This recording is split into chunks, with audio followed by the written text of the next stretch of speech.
Go. Good morning, good afternoon, good evening, wherever you are in the world. A very warm welcome to Silver Tent TV.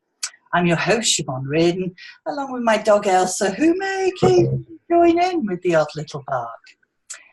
The Silver Tent is an amazing online and offline community, global community for women over 50. It's a place where we can come, we can discover, refine our wisdom, find ways of putting that kind of 50 plus years experience of the world into something that can support and facilitate wisdom out there in the world. It's a place in the autumn and winter of our lives to realise some of those dreams that have yet to be realised. And it's a wonderfully supportive community for when we're going through some of those milestones that happen later in life. Today I'm delighted to welcome here Mary Lunnen, one of the founding members of the Silver Tent, and someone who has opened the door for many women to come and join the Silver Tent. A very warm welcome to you, Mary. Thank you. It's wonderful to be here. So Mary nominated this year for the, let me just check, the Venus Awards for Women, and she's been nominated in two categories. One is Inspirational Woman, and the other one is Lifetime Achievement Award. So if ever there was a woman here that symbolises so much of what the tent is about, because Mary's nominations have come about because of her work with Dare to Blossom, which began when she was 51 years of age. So Mary, I wanted to kind of begin with you. And what happened when you kind of hit 50, 51 to make you look at creating this very successful company? Yes, good question, Siobhan. Around that time, I was being made redundant from a job, which lots of people have that experience, I know. And this is the first of three occasions it happened on. But this particular occasion, I was working within the NHS, a non-clinical role, but within the NHS. They had a very good employee support programme, including counselling and career guidance and that sort of thing. But I just found out about life coaching around then. I'm not quite sure how or where that came from. And I decided to invest in that for myself. And I just loved it so much as a process, and it helped me so much that I just went on and retrained and then started the business. And this all began in about 2000, I suppose, just before my 50th birthday in 2002. So all through that period, I was really enjoying learning about life coaching and becoming enthused by how much it worked for me and how I knew it could work for other people too. So you found a path, really, that you wanted to travel down. Yes, absolutely. Yes, as I began at one stage training as a counsellor, which I enjoyed too, and I used that method of supporting myself too at various times, and it's very helpful. But once I found out about coaching, I just really felt that was my place, my path. Why? What was the difference between the two for you?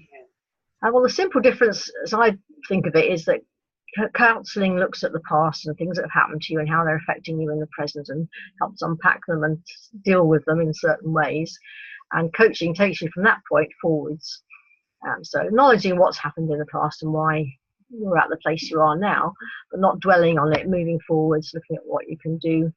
And in the way that I've developed my coaching now, when I first began training, it was very much the methodology I was taught anyway was very practical, and a lot of what I do still is very practical. So it might be about identifying a goal and making an action plan to take you there in small steps. But also the way I work now, which is much more in tune with my spiritual side as well as that practical side, is more about actually you're already there. You don't need to go anywhere. You don't need fixing. You're perfect as you are. And the journey often many of us are taking continuously, usually, I know it happens for me, is remembering that. So I talk about rediscovering your inner wisdom. And I believe that's what I'm really well able to do now after my years of life experience of my own and years of training and all those things I've done.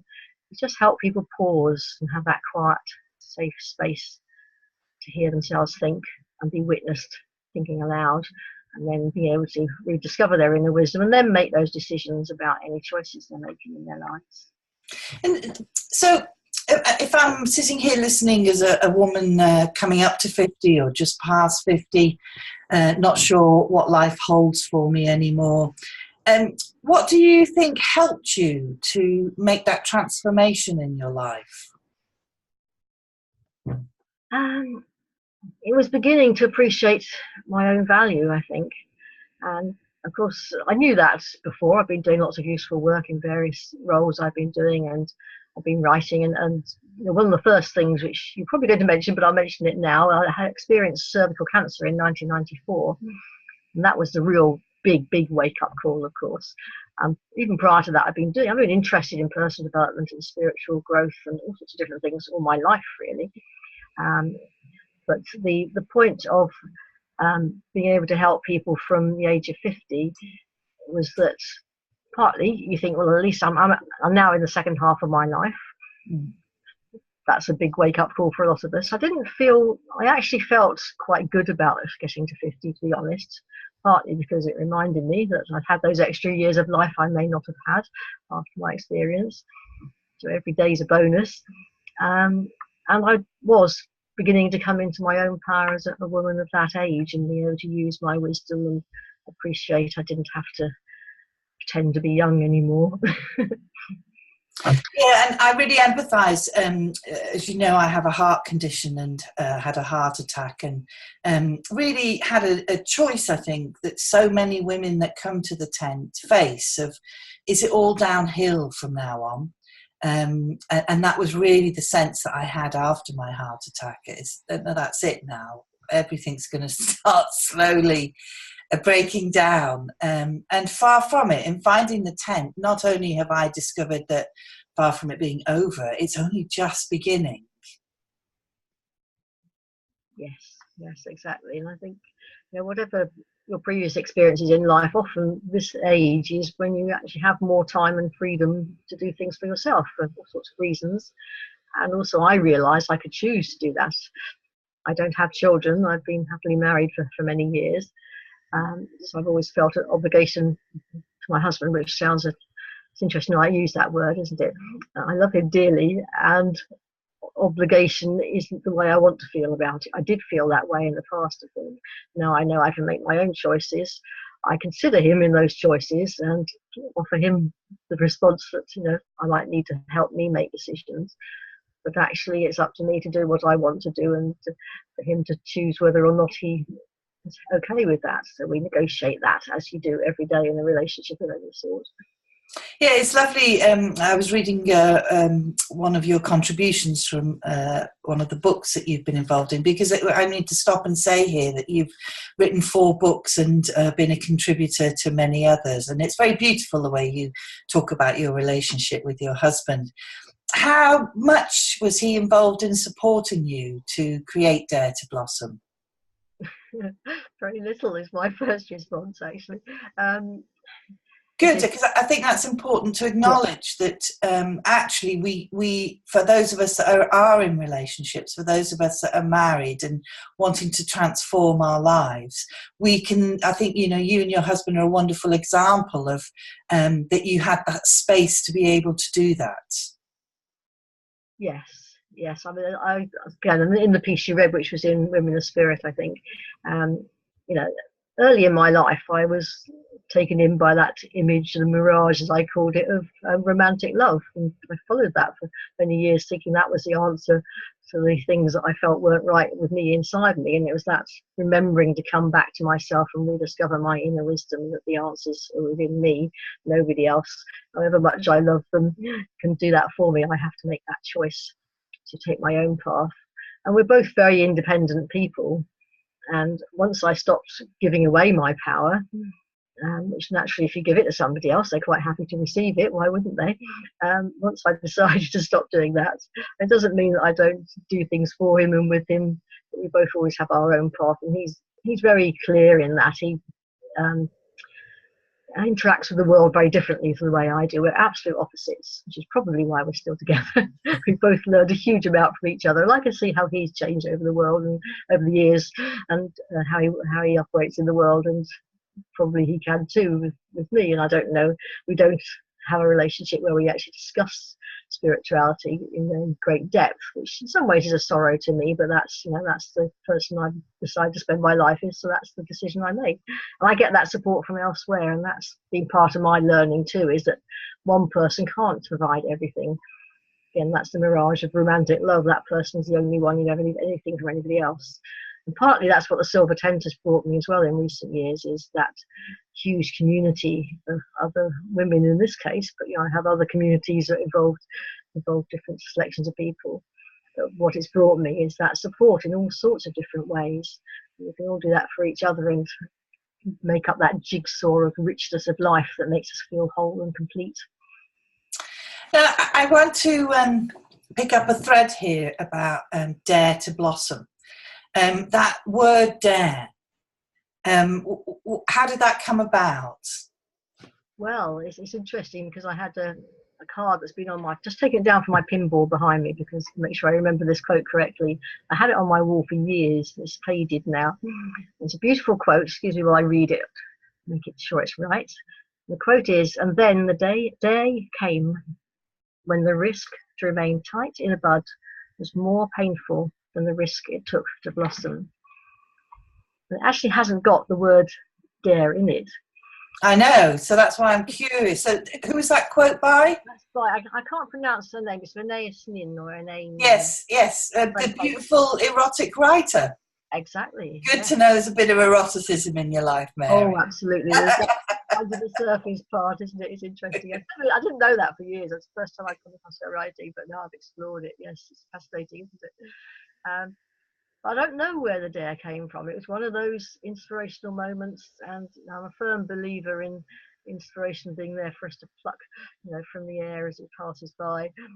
And I think I mentioned it again in one of the pieces you've read about Elizabeth Gilbert. One of her books, she mentions that anybody creative has these ideas that pass by, and it's up to us to chase it down and catch it and get it down on paper. And if we don't, maybe somebody else will pick it up. But if we want to take that opportunity, then it's up for us to grab it and do then what our particular way of working with the idea will bring out into the world. So, but the choosing that name, Dare to Blossom, has been a continual challenge for me, because people say, well, have you? And I say, well, it's a work in progress. It's like everything, you know, it's you do all sorts of stuff, and then it's back to chop wood, carry water, do the daily work as well, and come back and revisit where you were when you come back to it again. And I know another thing that people talk a lot about you in the tent is the rediscovery cards. So tell us a bit about that and how they came into being and why they help a lot of women. Yes. Don't they? So what do you think is happening there? Well, they came into being because, again, it's one of these ideas. I just had this idea and I caught it. Another kind of plucking that. It was, yes. And it was, you know, I've got the original little angel cards. I've got dozens of beautiful decks of art cards and oracle cards, all sorts of things I love dearly. So when I had this idea about making some cards of my own, my immediate response was, who am I to make yet another deck of cards? Nobody wants more. And then I was firmly told by whoever was advising me at the time from up there, just get on and do it. So I did, and they are just a little deck of cards, same size as the original angel cards, more or less, with my Dare to Blossom passion flower on one side, and then they've got a single word on the other side and the colour. And the reason they're so powerful, I believe, is because of their simplicity, because there isn't anything extra for people to be distracted by, if you like. There's no interpretation. It's up to you to rediscover your inner wisdom and ask it what it's telling you in that moment for that word and that colour. And they have a hugely powerful impact on people. And I draw a card every day in my group on Facebook. I use them for myself. I use them in one-to-one work. I'm coaching with people. I use them in groups. I use them in the online circles as well. And it's just something about being so simple. I think one of the things is it has a physical impact because it's simple. I often see people react in their body before they've even almost absorbed the word in their mind.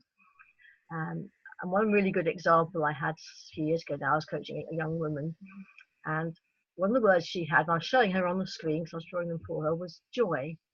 And her reaction in her body was almost of dismay. Oh, yeah. And she realised this. This is odd. Why am I feeling dismayed at being reminded that I can have joy in my life?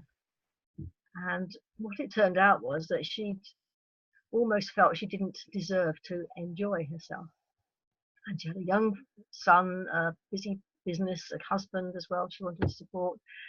And what we did was to work with that and work out a practical plan for her to have time with each of them separately and together as a family, and particularly time by herself, for herself, to just be her and enjoy herself and still have time for her business and her work and everything else.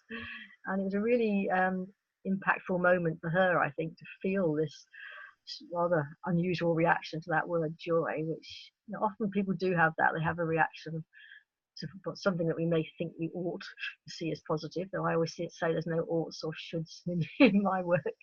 It's just what it is, and that's for us then that awareness to work with and use for ourselves as best we can. And there's also something to do with the colour as well, and your use of colour. So help us to understand a bit about what I remember you saying that colour had been such an important part of your life, and so what is it about the colour that's contributing to the power of the cards? It's hard to put into words what it is, because it doesn't work at that word level. It works at a different level. Let me see. I'll just try to see if I can find one that's not an obvious one. Let me see. I'll just describe them probably rather than spending time shuffling through. When I chose the words, I chose them very deliberately. I know that because I've still got the lists in my journal from that year when I was deciding which words to use. When I chose the colours, I did it very intuitively and on an online printing program, very simply. And so some of them are colours you would expect to be associated with that word, and some of them aren't. And I really like that because it often makes people think again. So, for example, communication is a beautiful soft turquoisey blue, which you associate with the throat chakra and the communication. Action is a dark navy blue, which people often think, oh, action could be red, might be more. Yeah, that's what I would immediately associate with. And I didn't deliberately make that decision to choose that colour for action. Well, I really like it because it stops people in their tracks a bit and makes them think more about what action is. And also it's grounded action in my reaction to it myself. See, other people may react differently, but what I see it as is dark blue is a grounding colour. It's to do with meditation, deep thought, being back in the centre of yourself before you decide on what action to take out in the world. Mary, we're coming to the end of our show, but you're 66 now and looking remarkably well for it, I have to say. And your business has been going for 15 years. What do you think the next 15 years holds for you? Oh, there's a question. Lots more of the same, I hope. The last 3 years is when I've been concentrating full-time on my business, because up to then I was working in various jobs as a business coach and trainer and teacher. And this last 3 years has been like a fresh start. And I now feel I've got virtually my perfect life, because I have time to do my artwork, to go walking, take photographs, to read, to meditate, spend time with my husband, and time to do the work I love and to share with people. And so what I see is more of the same. And as you've said, I think, Siobhan, it's realising that it doesn't have to be downhill from 50. There are ways to keep ourselves fit and well and healthy, and to adapt to the way our bodies change. I mean, I've got arthritis and various creaking parts of my body as we get older. And my dear husband and I laugh about that. We wake up in the morning and go, ooh, ooh, ooh. There's something about the phrase came into my head, growing old gracefully. And there's that other one about growing old disgracefully, which I think is pretty much a silver tent axiom, isn't it? But there's something about that balance, about just being able to enjoy life. It doesn't matter what you do when you're older, because you don't care so much. Nobody else ever really cared, to be honest. But it's not the sort of people I wish to really be spending my time with. And I think that's about the silver tent. It's such a beautiful community. I've met so many amazing people I've been able to spend time with in person. It's wonderful, and in groups online and talking one to one, and just simply being connected around the world. And that's always been my passion ever since the internet was invented, which I'm old enough to remember, more or less. Just that, being connected with people.